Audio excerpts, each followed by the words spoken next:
The moment his text lit up my phone screen, I was staring right at him. Let me say that again, because even now, 2 years later, my hands still shake when I think about it. My husband, the man I'd built a life with for 9 years, the man who coached our daughter's soccer team, the man who cried at our wedding and told me I was the only woman he'd ever need, sent me a text message that said, "Stuck at work, babe. Swamped. Happy Valentine's Day, my love. I'll make it up to you this weekend. I promise." And I read those words while sitting 40 feet away from him in a dimly lit Italian restaurant called Bellini's, watching him lean across a candlelit table and kiss a woman who was not me. She was wearing red. I remember that detail like it's burned into my retinas. A red dress with thin straps, dark hair pinned up, laughing at something he said with her head tilted back.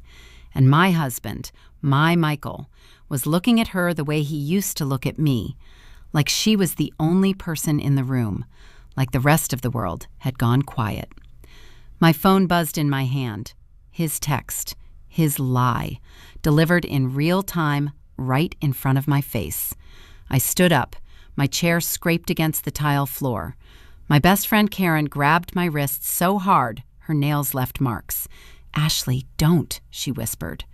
But I wasn't listening. Every nerve in my body was firing. My vision had narrowed to a tunnel.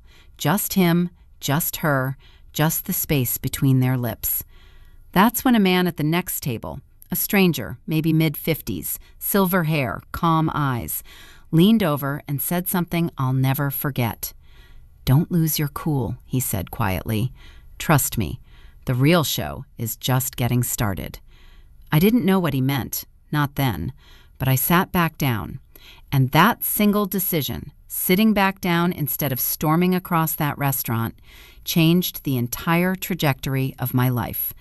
But I'm getting ahead of myself. To understand how I ended up in that restaurant on Valentine's Day, watching my marriage explode in slow motion, you need to know what came before. You need to know the life I thought I had. Because it was a good life. God, it was a beautiful life. Michael and I met in 2014 at a friend's 4th of July barbecue in Westbrook, Connecticut. I was 26, working as an office manager at a dental practice, still living in the apartment I'd rented right out of college. He was 29, an account manager at a mid-sized logistics company, and he showed up to that barbecue with a 6-pack of craft beer and a smile that made my stomach flip. He wasn't the loudest guy at the party. That was his buddy Trevor, who spent the whole night doing cannonballs into the pool. Michael was the one standing by the grill, quietly making sure everyone's burger was cooked right, asking people how they wanted it done. He noticed me struggling to open a bottle of wine and walked over with a corkscrew he'd brought from home. "I always come prepared," he said, and I laughed, and that was it. That was the beginning. We dated for 2 years. He met my mom, Linda, on Thanksgiving 2014, and she pulled me into the kitchen afterward and said, "Ashley Marie, if you don't marry that man, I will." He proposed on Christmas morning 2016 in my mom's living room with my whole family watching. My little niece was the one who handed him the ring box. I cried so hard I could barely say yes. We got married the following September. Small ceremony, 60 guests, at a vineyard outside of Hartford. The total wedding cost us about $18,000, which we split evenly and paid off within a year. That was how we operated. Everything fair, everything together, everything planned. By 2019, we'd saved enough for a down payment on a house, found a 3-bedroom colonial in Ridgewood, nice suburb, good schools, the kind of street where people actually wave at each other. We put down $42,000 on a $280,000 house, locked in a 3.4% mortgage rate, and I remember the day we got the keys. Michael picked me up and carried me through the front door like we were newlyweds all over again. Our daughter Emma was born in March 2020, right at the start of the pandemic. Michael held my hand through 31 hours of labor and never once left the room. When they placed Emma on my chest, I looked up at him and saw tears streaming down his face. "We made that," he whispered. "We actually made that." Those first couple of years with Emma were hard, the way everyone says they are. Sleepless nights, arguments about whose turn it was to do the 3 a.m. feeding, learning how to be partners and parents at the same time. But we figured it out. We always figured it out. Michael was the kind of dad who got up early on Saturdays to make pancakes shaped like animals. He read Emma 3 books every single night before bed. He set up a college fund before she turned 1, a 529 plan with automatic monthly contributions of $200. I went back to work part-time when Emma was 8 months old. Michael got promoted to senior account manager, which came with a $12,000 raise. We started putting extra toward the mortgage. We talked about finishing the basement, maybe adding a deck. Normal stuff. Boring, beautiful, normal stuff. Our weekends had a rhythm. Saturday mornings were for the farmers market. Saturday afternoons, Michael watched football or took Emma to the park. Sundays were family days. Brunch, errands, meal prep for the week. We had a shared Google Calendar color-coded by category. We had a monthly budget spreadsheet. We had a joint savings account that we both checked every Sunday night. I'm telling you all this because I need you to understand. This wasn't a broken marriage. This wasn't 2 people drifting apart and pretending not to notice. We still had date nights. We still laughed. We still reached for each other in bed at night, even if it was just to hold hands while falling asleep. At Thanksgiving 2022, my mom raised her glass and said, "To Ashley and Michael, the couple that gives me hope." And I believed it. I believed every word. Michael's company started a big expansion project in early 2023. New clients, new territories, longer hours. He told me about it over dinner one Tuesday night in January. "It's going to be intense for a while," he said, loosening his tie. "Probably some late nights, maybe a few work dinners, but the bonus potential is huge. We're talking 15, maybe 20,000 if we land these accounts." I told him I was proud of him. I told him we'd make it work. I adjusted my schedule, picked up more of the household duties, made sure dinner was ready when he got home late. When he missed Emma's bedtime 3 nights in a row, I FaceTimed him from her room so he could say goodnight. I was a team player. That's what I'd always been. The late nights became more frequent through February and March. He went from getting home at 7 to getting home at 8:30, sometimes 9. He started keeping his phone face down on the counter, which he'd never done before. But I told myself it was nothing. Work stress, the expansion project. He was under pressure. Then came the little things. New cologne. He'd worn the same Acqua di Gio for years. I'd bought him a bottle every Christmas since 2017. But one evening in late March, he walked through the door and smelled different. Something woodsy, expensive. I noticed it when he kissed my cheek. "New cologne?" I asked. "Oh, yeah," he said, not quite meeting my eyes. "Guy at work recommended it. You like it?" "It's nice," I said, and I let it go. Then the gym. Michael had never been a gym guy. We had a treadmill in the basement that mostly served as a clothes rack. But suddenly, in April, he signed up for a membership at a place called Iron House Fitness, $49 a month. Started going 4 mornings a week. Within 2 months, he'd lost 15 pounds and was buying new shirts because the old ones didn't fit right. "You look amazing," I told him, and I meant it. He did look amazing. I just didn't stop to ask who he was looking amazing for. The credit card statement for May showed a charge I didn't recognize, $112 at a place called La Maison on a Thursday night when he'd told me he was at a work dinner. I almost Googled it. I had my phone in my hand, the search bar open, my thumb hovering over the keyboard. But then Emma called out from her room, "Mommy, I need water." And I put the phone down and I forgot.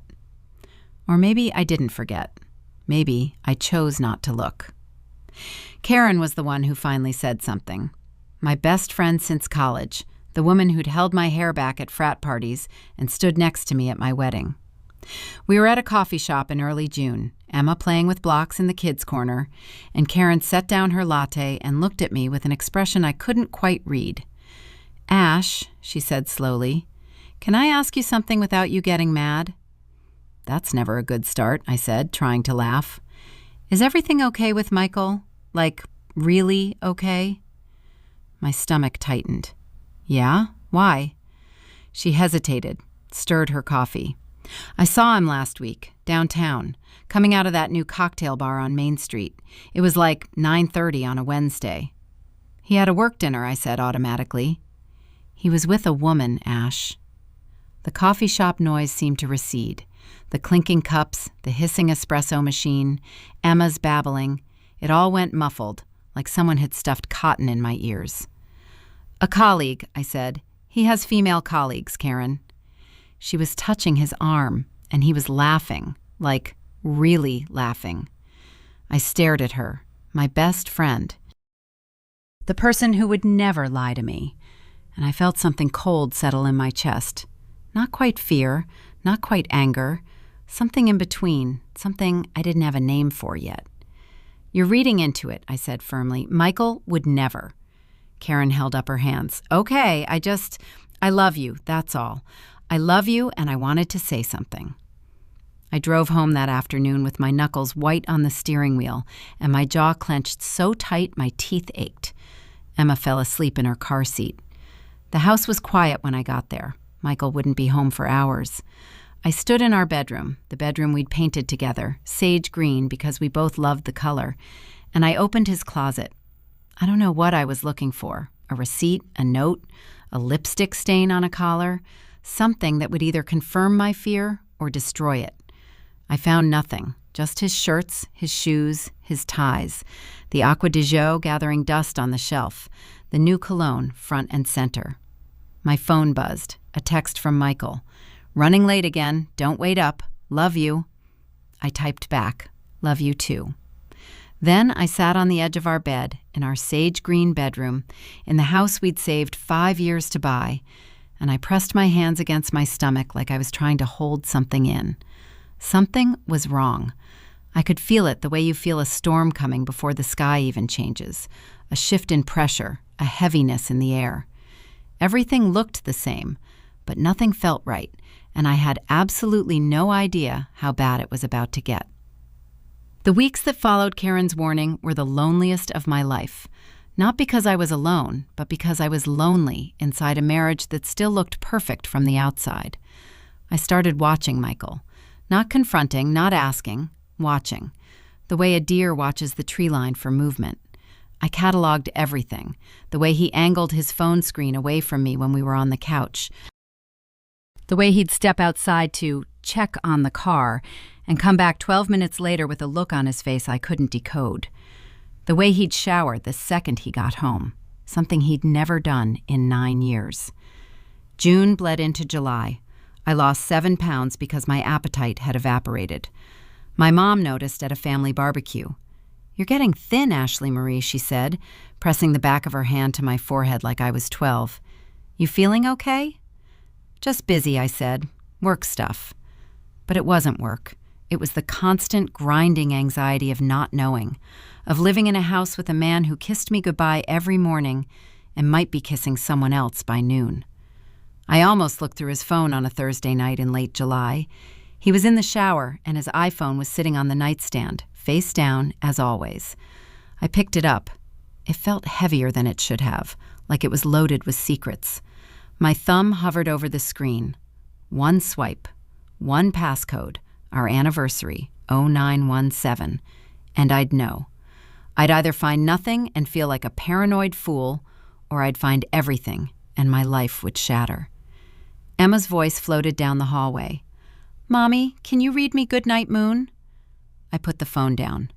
I chose my daughter over the truth, and I'd do it again, honestly. But that choice cost me 2 more months of living in a fog. August was when things shifted. Michael came home one Friday night smelling like perfume. Not cologne, perfume. Sweet, floral, unmistakable. It was on the collar of his blue Oxford shirt, the one I'd ironed that morning. I stood in the laundry room holding that shirt to my face, inhaling another woman's scent, and something inside me cracked. Not broke, cracked, like a windshield hit by a pebble. Still holding together, but the fracture spreading with every mile. I called Karen from the garage, sitting in my car with the engine off and the doors locked so Michael wouldn't hear. "I need you to tell me exactly what you saw," I said. No preamble, no small talk. Karen was quiet for a moment. The cocktail bar on Main. He was sitting at a high top near the window. She was across from him. Late 20s, dark hair, pretty. They were leaning in close. She touched his arm twice. He didn't pull away. Did they leave together? I don't know. I walked past. I didn't want to stand there staring. Would you recognize her if you saw her again? Maybe. Ash, what are you going to do? I don't know yet. But I did know. I was going to find out who she was, and I was going to do it without Michael knowing I was looking. The next Monday, I left work early and drove to Michael's office. Not to confront him, just to watch. I parked across the street in the lot behind the Walgreens, turned off my engine, and waited. I felt ridiculous. I felt like a character in a bad Lifetime movie. But I also felt, for the first time in months, like I was doing something instead of just drowning. At 5:47 p.m., Michael walked out of the building. He was laughing, phone pressed to his ear, and he got into his car, the silver Accord we'd bought used in 2021 for $14,000, and drove east, away from our house, away from Ridgewood. I followed him. He drove for 20 minutes to a neighborhood I didn't recognize, newer construction, townhomes with small balconies and shared courtyards. He parked on the street, checked his hair in the rearview mirror, and walked up to a unit with a blue door. He didn't knock. He had a key. A key. My husband had a key to a townhome I'd never seen, in a neighborhood I'd never visited, and he let himself in like he lived there. I sat in my car for 41 minutes. I know because I watched every single minute tick by on the dashboard clock. At 6:28, I texted him, "What time will you be home?" His reply came at 6:34, still at the office, wrapping up a presentation. "Maybe 8? Love you." He was inside that townhome, looking at me through the text, lying to my face without even being in the same room. I drove home. I made Emma chicken nuggets and apple slices. I gave her a bath. I read her Goodnight Moon, twice, because she always wanted it twice. I tucked her in, kissed her forehead, and whispered, "Mommy loves you more than anything in the whole world." Then I went downstairs, poured myself a glass of wine, and sat at the kitchen table until Michael came home at 8:22. He walked in smelling like soap, freshly showered, wherever he'd been, and kissed the top of my head. "Long day," he said, loosening his tie. "Yeah," I said, "mine too." I looked at him standing in our kitchen, in our house, under the pendant light we'd picked out together at Lowe's, and I thought, who are you? Because the man I married would never look me in the eye and lie. The man I married didn't have keys to strange townhomes. The man I married didn't wash another woman off his skin before coming home to his family. But I didn't say any of that. Not yet. Because I was building a case. And I wasn't finished. September came, and I did something I never thought I'd do. I hired someone. Not a private investigator, nothing that dramatic, but Karen's cousin, a guy named Derek, who did freelance security work and had access to basic background databases. I paid him $400 in cash, money I pulled from the ATM in small increments so it wouldn't show as a lump sum on our joint statement. Derek came back to me in 6 days with a name, Jennifer Lawson, 28 years old, marketing coordinator at a firm downtown, rented a townhome in the Birchwood Commons development, the same complex with the blue door.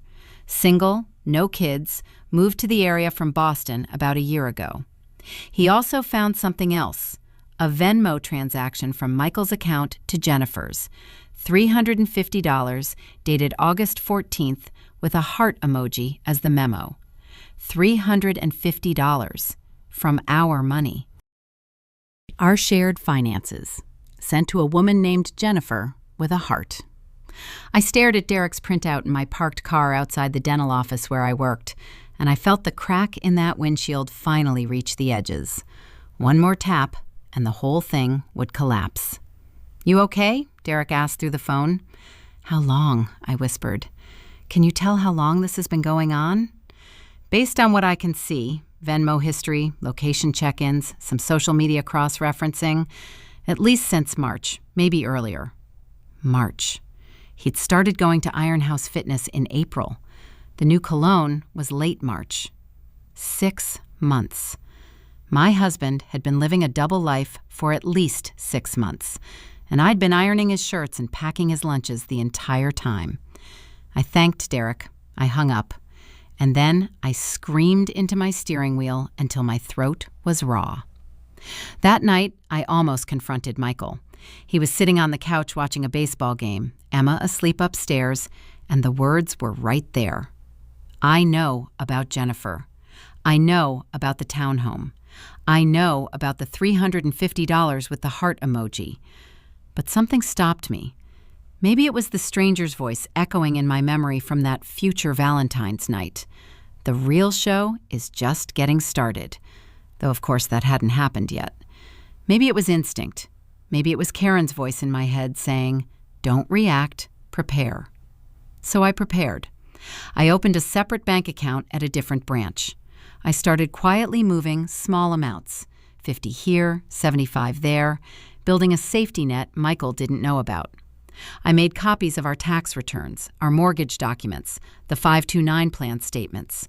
I took screenshots of the Venmo transactions Derek had found. I stored everything in a folder on a flash drive that I kept in my desk at work. October. November. I watched my husband leave for work dinners that I now knew were dinners with Jennifer Lawson. I smiled when he came home. I let him hold me in bed. I played the role of the oblivious wife so convincingly that sometimes I scared myself. Because part of me, a small, desperate, shrinking part, still hoped I was wrong, still hoped there was an explanation, still hoped that Michael would come to me one night and say, "Ashley, I've been an idiot. It's over. I choose you." He didn't.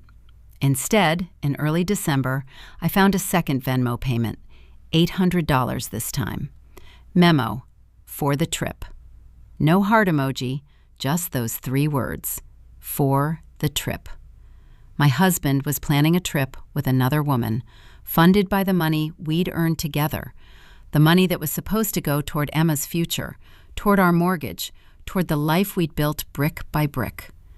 My hands were shaking so hard I dropped my phone. It hit the bathroom tile and the screen cracked, a spiderweb fracture right across the center. I picked it up and stared at my own reflection in the broken glass. That was when I decided. No more waiting, no more watching. I was going to see it with my own eyes, not through Venmo receipts or secondhand sightings, but face to face. I needed to witness it, to burn it into my memory so deep that no amount of apologies or excuses could ever make me doubt what I knew. Valentine's Day was 2 months away. I started planning. Karen helped.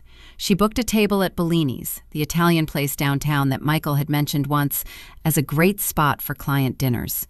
She booked it for 2, under her name, for February 14th at 7:30 p.m. I told Michael I was fine spending Valentine's at home, that we could celebrate over the weekend. He looked relieved when I said it. Relieved.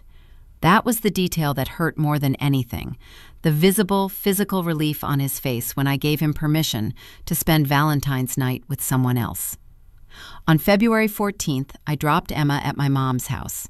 Linda looked at me in the doorway and frowned. "You look pale, sweetheart." "Are you sure you're okay?" "I'm fine, Mom, just tired." "Michael working late again?" "Yeah," I said. "He's stuck at the office." I drove to Bellini's with Karen. We were seated at a corner table with a clear sightline to the main dining room. I ordered a glass of Chianti that I never touched. At 7:48, Michael walked in. He was wearing the navy blazer I'd bought him for his birthday. He was holding a bouquet of red roses. And behind him, in a red dress with thin straps and dark hair pinned up, was Jennifer Lawson. He pulled out her chair. He sat across from her. He reached across the table and took her hands. And then his phone was in his other hand, and my phone buzzed, and there it was. "Stuck at work, babe. Swamped. Happy Valentine's Day, my love." I watched him type it. I watched him press send. I watched him set his phone down and lean across the table and kiss her, soft and slow, like they had all the time in the world. Karen's hand was on my wrist. The stranger at the next table was leaning toward me, and every document, every screenshot, every sleepless night of the past 8 months was burning inside me like a fuse that had finally reached the powder. But I didn't explode. Not yet. Because the stranger was right. The real show was just getting started. And what happened next, in the 48 hours that followed that kiss, would destroy everything Michael thought he'd so carefully built. I just didn't know yet that Jennifer wasn't the only secret he'd been keeping. The stranger's name was Robert. I didn't learn that until later, much later, when everything had already unraveled and been stitched back together in a shape I barely recognized. But in that moment at Bellini's, he was just a silver-haired man in a charcoal sport coat who had somehow read the situation faster than I could process it. "You know him?" I whispered, my voice cracking on the last word. Robert shook his head slowly. "No, but I know her," he nodded toward Jennifer. "That's my daughter-in-law's sister, and she's done this before." Karen's grip on my wrist tightened. I could feel her pulse through her fingertips. Or maybe that was mine. Everything was blurring together, my heartbeat and hers, and the ambient noise of the restaurant and the soft jazz playing from somewhere I couldn't locate. "Done what before?" I asked.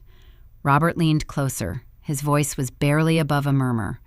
"Targeted married men. It's a pattern. But that's not your biggest problem right now. Your biggest problem is that if you make a scene tonight, he becomes the victim. He gets to say you're unhinged, jealous, crazy, and in a divorce, that narrative sticks." The word divorce hit me like a physical blow. I hadn't said it out loud. I hadn't even thought it in fully formed sentences. It had been a shadow in the corner of my mind for months, but hearing a stranger say it in a restaurant on Valentine's Day made it suddenly, terrifyingly real. "I need to leave," I said. "Yes," Robert agreed. "You do. But first, take a photo. Discreetly. Timestamp matters." My hands were shaking so badly that Karen had to hold my phone steady. I pretended to be texting and snapped 3 photos of Michael and Jennifer at their candlelit table. In one of them, his hand was on her cheek. In another, she was laughing with her head thrown back, and he was gazing at her with an expression I recognized because it used to belong to me. Karen paid our bill, $32 for 2 glasses of wine neither of us had touched, and a bruschetta appetizer that sat untouched. We walked out through the side entrance so Michael wouldn't see us. The February air hit my face like a slap. I made it to Karen's car before my legs gave out. I didn't cry. That's the part people don't expect when I tell this story. I didn't cry in the car. I didn't cry on the drive home. I didn't cry when I picked up Emma from my mom's house and strapped her into the car seat and drove back to Ridgewood in silence, while my daughter babbled about the cookies Grandma Linda had let her decorate. I cried at 2:17 a.m., alone on the bathroom floor, with the shower running so no one would hear. Michael had come home at 11:15, smelling like that same expensive cologne, humming a song I didn't recognize. He'd kissed my forehead, like I was a child, and fallen asleep within minutes. I lay next to him for an hour, rigid as a board, staring at the ceiling, feeling his body heat radiating toward me like something toxic. Then I got up, locked myself in the bathroom, turned on the shower, sat on the cold tile floor, and sobbed until my ribs ached. I pressed a towel against my mouth to muffle the sound. I bit down on the terry cloth so hard my jaw cramped. 9 years, a house, a child, a 5-2-9 plan, a shared Google Calendar, a sage green bedroom. All of it, every single piece of the life I'd built, was a set on a stage, and the lead actor had been performing for an audience of 1. The days after Valentine's Day were the worst of my entire life. Worse than when my dad died in 2012. Worse than the 31 hours of labor with Emma. Because at least those kinds of pain had a name and a shape. This pain was amorphous. It changed every hour. One minute I was furious, fantasizing about throwing his clothes on the lawn. The next I was bargaining, telling myself maybe it was just physical. Maybe it didn't mean anything. Maybe he'd come back to me if I just tried harder, lost weight, wore more makeup, was more interesting. That's the cruelest part of being cheated on, the way it makes you audit yourself. I stood in front of the bathroom mirror the morning after Valentine's Day and cataloged my flaws like I was filling out a damage report. The dark circles under my eyes, the 7 pounds I'd lost that had left my cheeks hollow, the stretch marks on my hips from carrying his daughter. I looked at myself and thought, is this why? Is it because I stopped being enough? I know now that it had nothing to do with me. But in that moment, standing in my bathroom at 6:30 a.m. with my husband asleep in the next room and my daughter's footsteps pattering down the hall, I believed, truly, deeply believed, that I had failed. The isolation was the worst part. I couldn't tell my mom. Linda adored Michael. She had a framed photo of him on her mantle, right next to the one of my late father. Telling her would break her heart, and I wasn't ready to break anyone else's heart when mine was already in pieces. I couldn't tell my coworkers. I couldn't post about it. I couldn't even write it in a journal because I was terrified Michael might find it.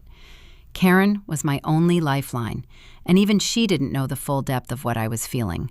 I'd call her from the parking lot at work, sitting in my car during lunch breaks, and I'd say things like, "I'm handling it," and "I have a plan," when the truth was, I spent most of those calls just breathing into the phone, trying not to fall apart. Michael, meanwhile, was cheerful, attentive even. The weekend after Valentine's Day, he brought me flowers, white tulips, my favorite, and suggested we take Emma to the aquarium. He held my hand in the car. He carried Emma on his shoulders through the jellyfish exhibit. He took a family selfie and posted it on Instagram with the caption, "My whole world." That post got 47 likes. His mother commented a heart emoji. I looked at that photo later, the three of us smiling, Emma's face lit up with wonder, Michael's arm around my shoulder, and I wanted to scream, because it was a lie. Every pixel of it was a lie. And the worst part was that no one could tell. We looked happy. We looked perfect. We looked like the couple my mother toasted at Thanksgiving. The following week, I found something that nearly broke me for good. I was doing laundry, his laundry, because I was still doing his laundry, still performing the rituals of a marriage that existed only on paper. And I checked the pockets of his jeans. Old habit. I'd found loose change, receipts, gum wrappers 1,000 times before. This time, I found a receipt from a jewelry store. Cartwright & Sons, downtown Hartford, dated February 12th, 2 days before Valentine's Day. One item, a white gold bracelet. Price, $1,420. He hadn't given me a bracelet. He'd given me a text message. $1,420. That was more than our monthly mortgage payment of $1,162. That was 7 months of Emma's 529 contributions. That was money from our joint account, spent on jewelry for a woman named Jennifer Lawson, who lived in a townhome with a blue door. I sat on the laundry room floor with that receipt in my hand and felt something shift inside me. Not the crack spreading further. This was different. This was the crack sealing over, hardening, turning into something cold and sharp and focused. I was done being sad. I was done auditing my reflection in the mirror. I was done wondering what I'd done wrong. Because I hadn't done anything wrong. He had. I called Karen that night after Michael went to bed. My voice was steady for the first time in weeks. "I need a divorce attorney," I said. "A good one. The kind that makes men like Michael wish they'd never been born." Karen didn't hesitate.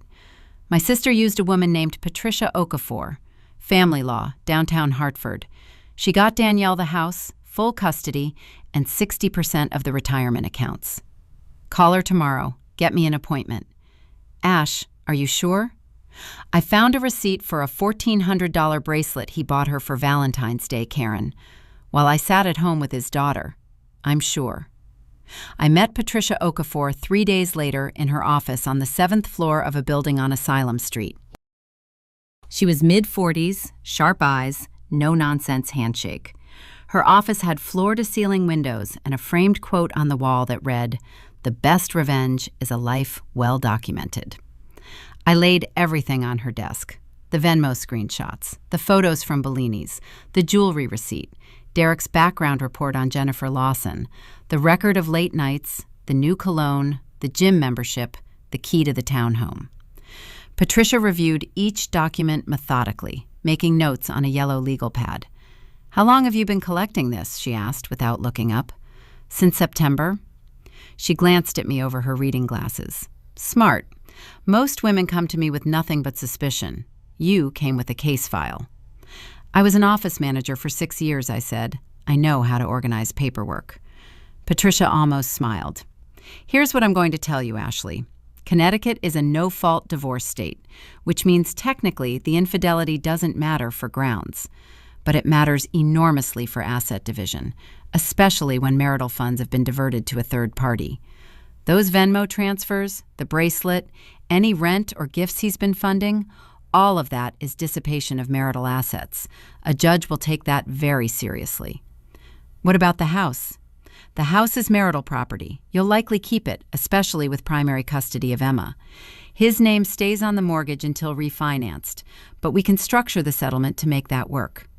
"And Emma?" Patricia set down her pen. "That's where we need to be careful. Michael has no history of abuse, no criminal record, no substance issues.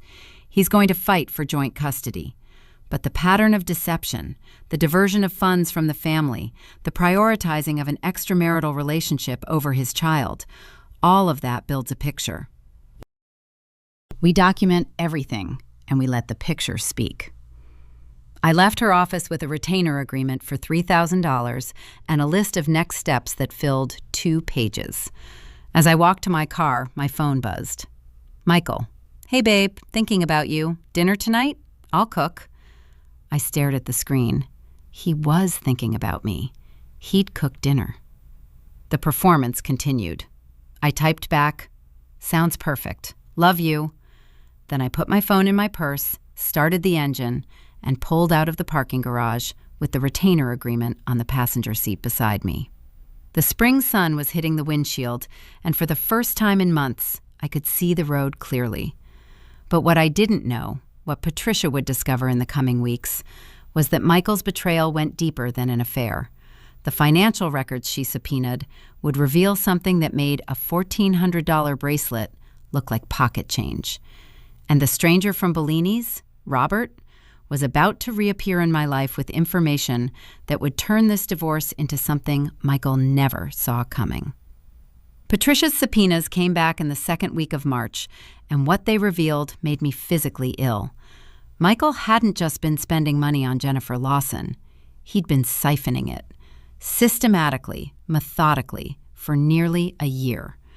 Patricia's forensic accountant, a quiet, meticulous woman named Grace, found a secondary checking account Michael had opened at a credit union across town in January 2023, a full 2 months before the affair even started by Derek's timeline. He'd been routing small amounts from his direct deposit, $300 here, $500 there, into this shadow account. By the time Grace finished her analysis, the total was $41,000. $41,000, skimmed from his paychecks before they ever hit our joint account. Money that should have gone toward our mortgage, toward Emma's 529, toward the life we were supposedly building together.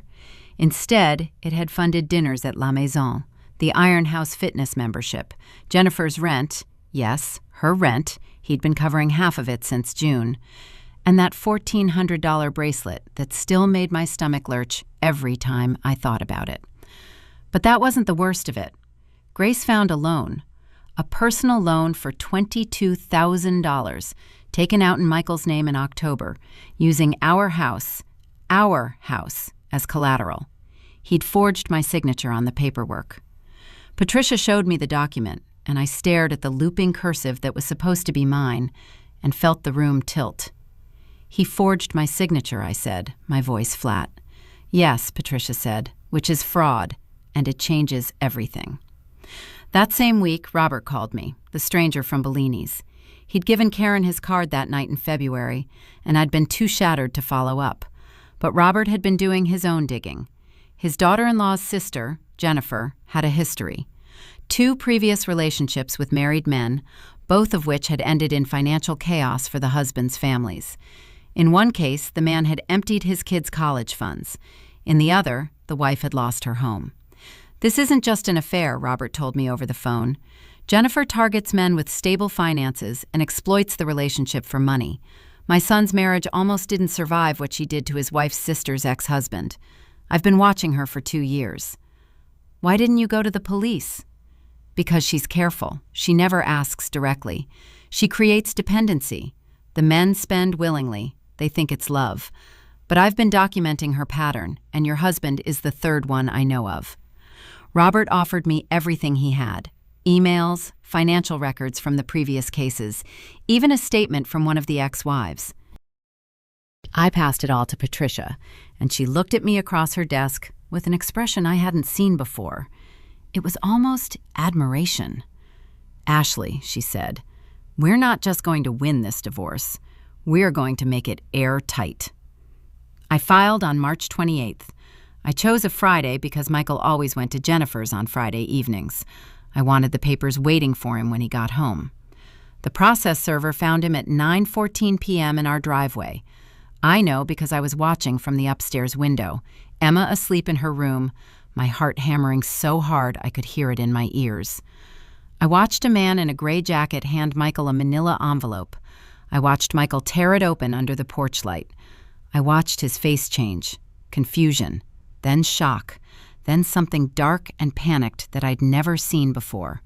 He looked up at the house, at our bedroom window. I stepped back into the shadows. His phone rang 30 seconds later, mine. I let it go to voicemail. He called again, and again. 7 calls in 12 minutes. Then a text. "Ashley, what is this? Please pick up. We need to talk. This is insane." I typed back one sentence. "You should call a lawyer, Michael." Then I turned off my phone and went to sleep. For the first time in months, I slept through the night. The weeks that followed were war. Michael moved out. I changed the locks the next morning with a locksmith Karen had called at 7 a.m. He went to his mother's house first, then to Jennifer's townhome with the blue door. His attorney, a man named Craig Weiss, sent Patricia a letter demanding 50-50 custody and an equal split of all assets. Patricia's response was 17 pages long. It included the Venmo transfers, the jewelry receipt, the photographs from Bellini's, the forged loan document, Grace's forensic accounting report, and Robert's documentation of Jennifer's pattern.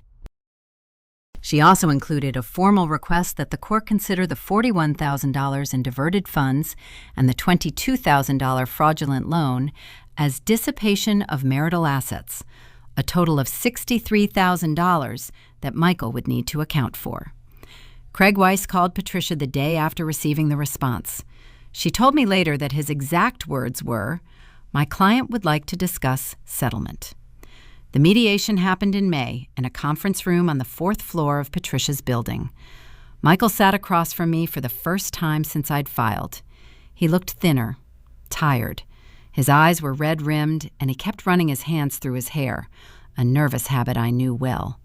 He tried to catch my eye when I walked in, and I looked straight through him like he was made of glass. "Ashley," he said, "can we just talk? 5 minutes, please." "Speak to my attorney," I said. I sat down, I opened my folder, and I didn't look at him again. Patricia laid out our position calmly and methodically. The house would remain with me and Emma. Michael would continue paying his share of the mortgage until I could refinance, which we projected within 18 months. I would receive primary custody of Emma, with Michael getting every other weekend and 1 evening per week. The 529 plan would remain untouched and under my management.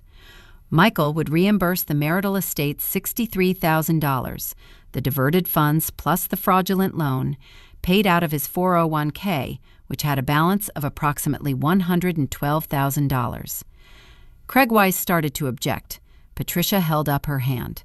"Before your client responds," she said, I want to make sure he understands the alternative. If we go to trial, we will present evidence of financial fraud, including a forged signature on a loan document. That's not just a civil matter, Mr. Weiss. That's a criminal one. And I have a forensic accountant, a documented pattern of predatory behavior by the third party, and photographs, time-stamped on Valentine's Day, showing your client in a romantic encounter while simultaneously texting his wife that he was at work. She paused. The room was silent. We're offering a settlement, Patricia continued. I'd encourage your client to take it. Michael's face had gone white. Not red, not angry, white. The color of a man who has just realized that every lie he told has been cataloged, documented, and filed in triplicate. He looked at Craig. Craig looked at the table. We need a moment, Craig said. They stepped out for 11 minutes. When they came back, Michael signed everything. Every single page. His hand was shaking. I could see the pen trembling from across the table. When he finished the last signature, he looked up at me one final time. I'm sorry, Ashley, he whispered. I know that doesn't mean anything, but I am. I held his gaze for 3 seconds. I counted them. Then I said, You're right. It doesn't mean anything. Patricia notarized the documents that afternoon. The divorce was finalized in July. The months that followed were hard in a different way. Not the sharp, bleeding pain of betrayal, but the dull, grinding work of rebuilding. I refinanced the house in October, locking in a rate of 5.8%, higher than our original 3.4%, but manageable on my salary, plus the child support Michael was now legally obligated to pay, $1,400 a month. I repainted the bedroom. Not sage green. I couldn't look at that color anymore. I chose a warm white called alabaster, and I did it myself on a Saturday while Emma played at Karen's house. I stood on a stepladder with a roller in my hand and painted over every inch of the color Michael and I had chosen together, and with every stroke I felt something release. Not forgiveness, not closure, just space. Room to breathe in a house that was finally fully mine. Emma adjusted better than I expected. Kids are resilient in ways that humble you. She asked about Daddy, and I told her the truth, in terms a 4-year-old could understand. Mommy and Daddy aren't going to live together anymore, but we both love you so, so much, and that will never change. She cried once, at bedtime, and I held her and rocked her and sang the song I'd sung since she was a newborn. By morning, she was asking for animal pancakes. Michael sees her every other weekend. He picks her up on Friday and drops her off on Sunday. He's never late. He's never missed a visit. I'll give him that.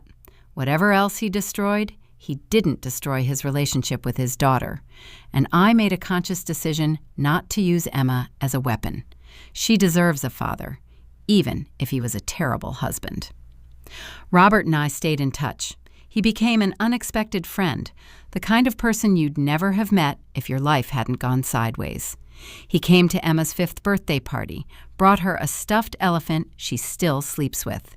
He told me once, over coffee, that he'd watched Jennifer's pattern destroy 2 other families before mine, and that stopping it had become something of a personal mission.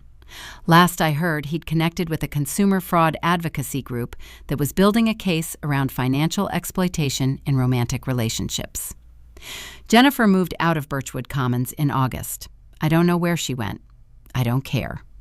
Karen stood next to me through all of it. Every phone call, every court date, every 2 a.m. panic attack.